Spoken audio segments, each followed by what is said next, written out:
Assalamualaikum to everyone. Let me tell you about myself. I am Arif Mushtaq from Agrikalan Magam district Baramulla. I am very thankful to alpha class Handwara जिन्होंने मुझे आज मौका दिया यहाँ पर आने का, फेसबुक प्लेटफॉर्म पर इस लेक्चर को डिलीवर करने का, specially mister Farad sir. So today I am going to discuss a topic जो मैं आज यहाँ पर अपना लेक्चर स्टार्ट करने जा रहा हूँ, वो है ब्लड। सो एक्चुअल में ब्लड होता क्या है? It is a fluid connective tissue. ये एक फ्लूइड कनेक्टिव टिश्यू है, यानी ये वो टिश्यू है जो हमारे बॉडी को आपस में कनेक्ट करने में मदद करता है। उस चीज़ को हम कहते हैं fluid connective tissue, right. So it is, ये होता है slightly alkaline. It is slightly alkaline. ये स्लाइटली अल्कलाइन होता है विद अ पीएच ऑफ 7.4। इसका जो पीएच होता है वो 7.4 होता है। PH mean power of hydrogen. जो ब्लड है ये फ्लूइड कनेक्टिव टिश्यू है, वो टिश्यू जो हमारे बॉडी को आपस में कनेक्ट करने में मदद करता है, right. And it is slightly alkaline. ये थोड़ा कम अल्कलाइन होता है विद अ पीएच ऑफ 7.4। इसका जो पीएच है वो 7.4 है, राइट। अगर हम देखेंगे एवरेज वॉल्यूम, हमारे बॉडी में कितना ब्लड होता है, एवरेज की बात अगर हम करेंगे वो 6 लीटर्स होता है, यानी इसका जो एवरेज है वो 6 लीटर्स होता है। ये थोड़ा बहुत वेरी भी करता है, क्योंकि अगर हम स्पेशली फीमेल्स की बात करेंगे तो उनमें से जो ब्लड होता है ना वो 5 लीटर्स होता है एवरेज, राइट। अगर हम ब्लड की बात करेंगे, टोटल वेट हमारे बॉडी के हिसाब से अगर हम ब्लड की वेट देखेंगे ना तो वो 8% होता है। मतलब कि हमारे बॉडी में जो ब्लड है उसका वेट 8% होता है, right.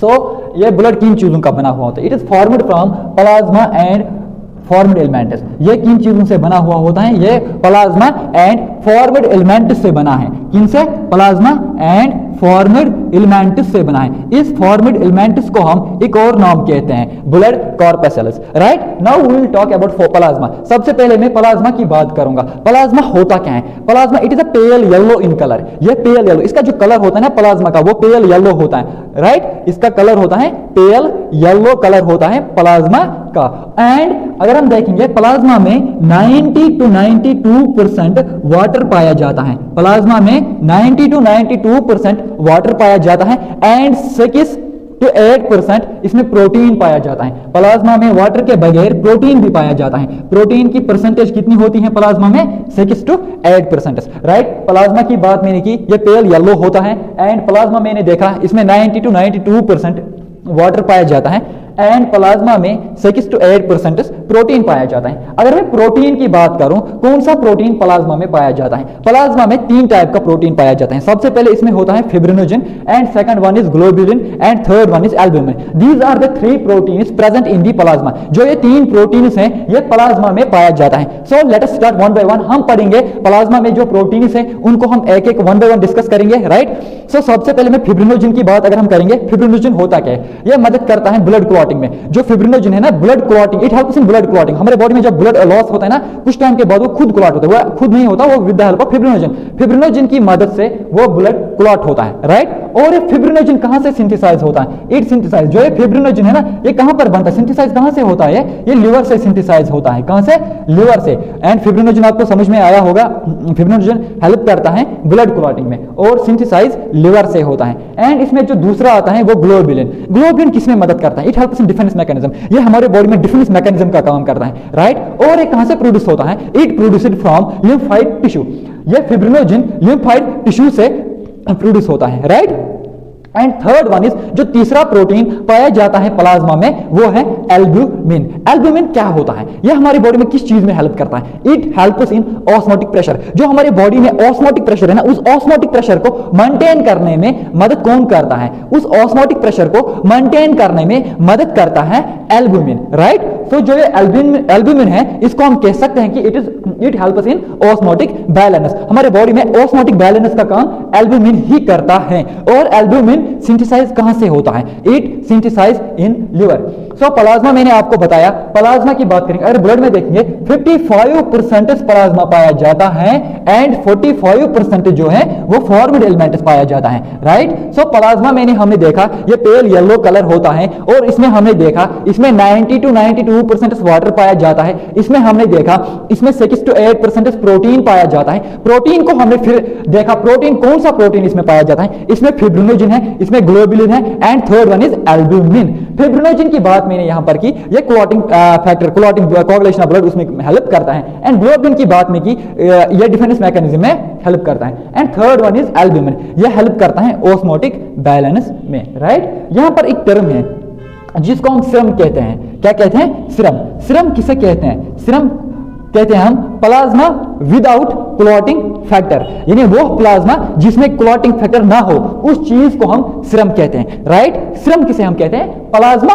Without clotting factor. So मैं इसको ऐसे भी लिख सकता हूं ना कि प्लाज्मा विदाउट के बदले मैं लिखूंगा प्लाज्मा माइनस फिब्रिनोजन। क्या इसको हम सीरम कहेंगे? यस, इसको हम सीरम कहेंगे, क्योंकि प्लाज्मा माइनस फिब्रिनोजन। मैंने कहा सीरम विदाउट, सीरम जो है ये plasma without clotting factor. Clotting factor का काम कौन करता है? फिब्रिनोजन। सो मैं लिख सकता हूं प्लाज्मा माइनस फिब्रिनोजन, उसको हम सीरम कहेंगे, राइट। प्लाज्मा विदाउट फिब्रिनोजन को हम सीरम कहते हैं। सो आपको यह समझ में आया होगा कि प्लाज्मा के बारे में मैंने आपसे इंफॉर्मेशन शेयर की। प्लाज्मा होता क्या है? ये 55% इसमें ब्लड होता है, ये पेल येलो कलर होता है, एंड 90 to 92% इसमें वाटर पाया जाता है, 6 to 8% इसमें प्रोटीन पाया जाता है। प्रोटीन की 3 टाइप इसमें होती हैं। सबसे पहले फिब्रिनोजन की बात मैंने की, ग्लोबुलिन की बात मैंने की, एल्ब्यूमिन की बात मैंने की। ये 3 protein, these are the 3 proteins present in the plasma. ये 3 प्रोटीन प्लाज्मा में पाया जाता है, राइट। सो अगर हम देखेंगे इसके बगैर प्लाज्मा में होता क्या है, इसके बगैर अगर हम देखेंगे प्लाज्मा में सोडियम होता है, इसमें मैग्नीशियम भी होता है, इसमें कैल्शियम भी होता है, इसमें अमीनो एसिड्स भी होता है, इसके बगैर ग्लाइकोज भी प्रेजेंट होता है, बट ये कम अमाउंट में प्रेजेंट होता है प्लाज्मा में, राइट। सो इसके बाद अगर हम बात करेंगे तो बात आती है अब फॉर्मेट एलिमेंट्स की। प्लाज्मा के बारे में मैंने आपसे ये चीजें शेयर की। सो अगर हम फॉर्मेट एलिमेंट्स की बात करेंगे, फॉर्मेट एलिमेंट्स होता क्या है? अगर हम फॉर्मेट एलिमेंट्स की बात करेंगे, फॉर्मेट एलिमेंट्स को हमने 3 हिस्सों में डिवाइड किया है। सबसे पहले बात आती है आरबीसी की, राइट, आरबीसी की, and another one is WBC. उसके बाद हम बात करेंगे डब्ल्यूबीसी की, एंड थर्ड वन जो यहां पर आता है उसको हम कहते हैं प्लेटलेट्स।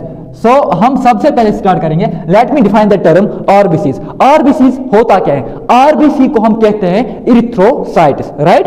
डब्ल्यूबीसी को हम कहते हैं ल्यूकोसाइट्स, तो प्लेटलेट्स को हम कहते हैं थ्रोम्बोसाइट्स। आपने नोटिस किया लास्ट में सबको साइट्स आता है। What does it mean? Sites का मतलब सेल, तो ये सेल ही तो है ना। आरबीसी क्या है? आरबीसी सेल है। डब्ल्यूबीसी क्या है? डब्ल्यूबीसी भी सेल है, and platelets these are also cell. तो ये सब यहां पर सेल्स है। सो मैं स्टार्ट करूंगा आरबीसी से। आरबीसी को हम क्या कहते हैं?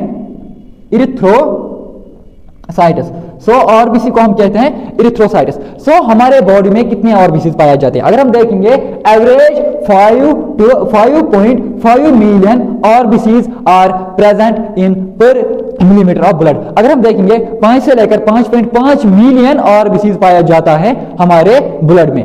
अगर हम शेप की बात करेंगे, आरबीसी जो है इसकी शेप क्या है? इसकी शेप की बात करेंगे तो वो है बाइकनकेव शेप, और इसी बाइकनकेव शेप और डिस्क लाइक शेप होती है आरबीसीज। अब यहां पर सवाल है, क्या आरबीसी में न्यूक्लियस पाया जाता है? इज आरबीसी में न्यूक्लियस प्रेजेंट है? नो, आरबीसी में न्यूक्लियस प्रेजेंट नहीं है। It is enucleated. RBCs are enucleated. Enucleated का मतलब क्या होता है? विदाउट न्यूक्लियस, यानी इसमें न्यूक्लियस नहीं होता है। आरबीसी में न्यूक्लियस नहीं होता है, बट यहां पर एक्सेप्शन है बेटा। एक्सेप्शन क्या है? Camel and llama. जो है कैमल एंड लामा है, इनकी जो आरबीसी है, कैमल एंड लामा की आरबीसी जो है उसमें न्यूक्लियस पाया जाता है। अदरवाइज जितनी भी आरबीसी है उनमें न्यूक्लियस नहीं होता है। हम लिख सकते हैं आरबीसीज आर एन्यूक्लियड। एन्यूक्लियड का मतलब है क्योंकि आरबीसीज में न्यूक्लियस नहीं होता है, राइट। शेप की बात हमने की, इसकी शेप कैसी होती है? इसकी शेप बाइकनकेव होती है और डेस्क लाइक शेप होती है, राइट। इसकी बात हमने की, इसमें कितनी आरबीसीज होती हैं? 5 to 5.5 million RBCs are present in per cubic millimetre of blood. अब हम बात करेंगे आरबीसी की लाइफ स्पैन क्या होती है। अगर हम देखेंगे आरबीसी की लाइफ स्पैन होती है 120 डेज, ऑलमोस्ट 4 मंथ्स, यानी 120 दिन तक आरबीसी सर्वाइव कर पाता है, right. After that RBCs destroy होता है स्प्लैन में। जो ये आरबीसीज है ये 120 दिन तक सर्वाइव करता है। आफ्टर दैट ये स्प्लैन में डिस्ट्रॉय होता है। किसमें? स्प्लैन में डिस्ट्रॉय होता है। इस स्प्लैन को हम क्या कहते हैं? इसको हम कहते हैं ग्रेवयार्ड ऑफ आरबीसीज, यानी 120 दिन तक आरबीसी सर्वाइव करता है। आफ्टर दैट ये स्प्लैन में होता है। इस स्प्लैन को हम कहते हैं ग्रेवयार्ड ऑफ आरबीसीज, राइट। सो अब यहाँ पर क्वेश्चन है, क्या आरबीसी में सेल ऑर्गेनली पाया जाता है? No, no cell organelles are found in RBC. RBC में कोई सेल ऑर्गेनली नहीं होती हैं, राइट। अगर हम देखेंगे आरबीसी कहां से बनती है, अब फॉर्मेशन ऑफ आरबीसी देखेंगे, आरबीसी कहां से बनती है, हम लिखते हैं red bone marrow, RBC are formed in red bone marrow. But बेटा मैं यहां पर आपको एक कॉन्सेप्ट बताऊंगा, उस कॉन्सेप्ट को हम कहते हैं इरिथ्रोपोइसिस। इरिथ्रोपोइसिस का मतलब क्या होता है? Formation of ऑर्बिसिस। ऑर्बिसिस बनने को हम इरिथ्रोपोइसिस कहते हैं। बट यहां पर बात है कि ऑर्बिसिस सिर्फ ऑर्बियम से बनते हैं क्या? ऑर्बिसिस रेड बोन मैरो से बनती है या उसके बगैर भी किसी जगह से बनती है? So let me tell you, अगर हम देखेंगे इन फ्यूटस, अगर मैं फ्यूटस की बात करूंगा, RBCs are formed in spleen, liver and red bone marrow. अगर मैं फ्यूटस की बात करूंगा उस टाइम ऑर्बिसिस स्प्लैन से भी बनती है, ऑर्बिसिस लिवर से भी बनती है, ऑर्बिसिस रेड बोन मैरो में भी बनती है। एंड आफ्टर बर्थ, जब अब बच्चा पैदा होता है, जब बच्चा पैदा होता है उस समय ऑर्बिसिस सिर्फ कहां से बनती है? ऑर्बीएम यानी रेड बोन मैरो। बर्थ से पहले यानी फ्यूटस की बात, जब बच्चा मां के पेट में होता है उस टाइम स्प्लैन में भी बनती है, लिवर में भी बनती है, रेड बोन मैरो में भी बनती है। बट आफ्टर बर्थ, अब जब बच्चा पैदा होता है तो ऑर्बिसिस आर फॉर्मड इन आरबीएम। सो मैंने ऑर्बिसिस के रिलेटेड आपको यह पॉइंट बताया। और क्या होता है इसमें मैं दो टर्म्स एक्सप्लेन करूंगा। सबसे पहले होता है इसमें pro erythroblast and normoblast, right. Pro erythroblast क्या होता है? It is the first stage, यह पहला स्टेज होता है, डेवलपमेंट ऑफ ऑर्बिसिस का पहला स्टेज होता है प्रो इरिथ्रोब्लास्ट। इस स्टेज में क्या होता है? इसमें लार्ज सेल होते हैं विद न्यूक्लियस, इसमें लार्ज सेल होते हैं और उसमें न्यूक्लियस होता है। बट इनिशियली क्या होता है? इनिशियली इसमें हीमोग्लोबिन नहीं होती, लेटर इसमें हीमोग्लोबिन अपीयरिंग स्टार्ट होता है। किसमें? प्रो इरिथ्रोब्लास्ट में। प्रो इरिथ्रोब्लास्ट में क्या होता है? यह पहला स्टेज होता है, इसमें लार्ज सेल होती हैं विद न्यूक्लियस, बट हीमोग्लोबिन इसमें नहीं होता है। इनिशियली इसमें हीमोग्लोबिन नहीं होता, लेटर इसमें हीमोग्लोबिन अपीयरिंग स्टार्ट होता है। And second one is normoblast. What is normoblast? It is the second stage. जो नॉर्मोब्लास्ट है ना, यह दूसरा स्टेज है। इसमें क्या होता है? इसमें स्मॉल सेल होती हैं। क्या? इसमें स्मॉल सेल होते हैं विद न्यूक्लियस, उसमें डीजनरेटेड न्यूक्लियस होते हैं, small cell with degenerated nucleus, right. किसमें? नॉर्मोब्लास्ट में। But haemoglobin is fully present. जो नॉर्मोब्लास्ट है इसमें हीमोग्लोबिन फुल्ली प्रेजेंट होता है। अगर हमने देखा डेवलपमेंट ऑर्बिसिस में प्रो इरिथ्रोब्लास्ट हमने देखा, प्रो इरिथ्रोब्लास्ट क्या है? वो लार्ज सेल होती हैं, राइट। नॉर्मोब्लास्ट क्या है? वो स्मॉल सेल होती हैं। प्रो इरिथ्रोब्लास्ट में क्या है? उसमें न्यूक्लियस पाया जाता है, इसमें डीजनरेटेड न्यूक्लियस है। प्रो इरिथ्रोब्लास्ट में इनिशियल स्टेज में हीमोग्लोबिन नहीं होता है, यहां पर हीमोग्लोबिन फुल्ली प्रेजेंट होता है। What is haemoglobin? ये हीमोग्लोबिन होता क्या है बेटा? जो ये हीमोग्लोबिन है इट्स अ रेस्पिरेटरी पिगमेंट, यह एक रेस्पिरेटरी पिगमेंट होता है। हीमोग्लोबिन क्या है? It is a respiratory pigment. यह दो पार्ट्स का बना हुआ होता है, एक हीम एंड दूसरा ग्लोबिन। एक इसमें होता है हीमो जिसको हम कहते हैं, एंड दूसरा ग्लोबिन। जो ये हीमो है ना, ये किससे बना है? आयरन से बना है। ग्लोबिन किससे बना होता है? इसमें 4 पॉलीपेप्टाइड चेन्स होती हैं ग्लोबिन में, राइट। यहां पर बात है, अगर मैं किसी इंडिविजुअल को 100 ml ब्लड लूंगा, कितना? मैंने किसी इंडिविजुअल को 100 ml ब्लड लिया, आप मुझे बताओ इस 100 ml ब्लड में कितना हीमोग्लोबिन होगा? So in every 100 ml of blood 12 to 16 gram of haemoglobin are present. यानी अगर मैं 100 ml ब्लड किसी इंडिविजुअल से मैंने 100 ml ब्लड लिया, उस 100 ml ब्लड में कितना हीमोग्लोबिन होगा? तो उस 100 ml ब्लड में 12 से 16 ग्राम तक हीमोग्लोबिन होगा, यानी 12 से 16 ग्राम तक हीमोग्लोबिन होगा in every 100 ml of blood. So मैंने ऑर्बिसिस के बारे में आपको इंफॉर्मेशन यहां पर शेयर